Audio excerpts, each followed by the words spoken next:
Israel and Palestine have had ongoing conflict since World War II, but how would it be to put yourself in the middle of it all? WVUA's Sarah Macaluso joins us and caught up with an Alabama man who was caught in the fray. Victoria, with the recent conflict between Israel and Palestine, you may not be able to imagine being a U.S. citizen and living there.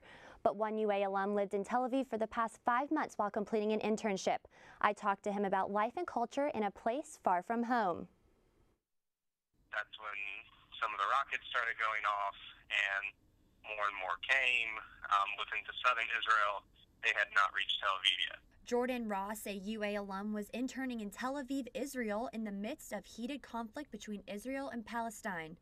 Although Ross has experienced rockets overhead, he says he hasn't experienced the bloodshed he knows is happening. I heard the first siren in Tel Aviv, and that's when they started even launching more rockets into Israel. That's when that's when the rockets reached Tel Aviv. Luckily, the Iron Dome unit intercepted it. A few hours later, I was walking outside. The sirens went off, and then I actually saw one of the rockets, above in the sky. Ross says hearing the warning signs in Tel Aviv reminded him of something close to home.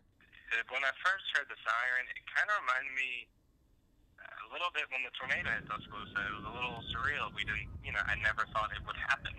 It's kind of one of the things, for some reason, I just didn't think it would happen when I was there. For some reason, it just never crossed my mind.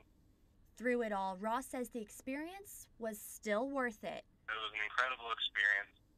I do plan on going back.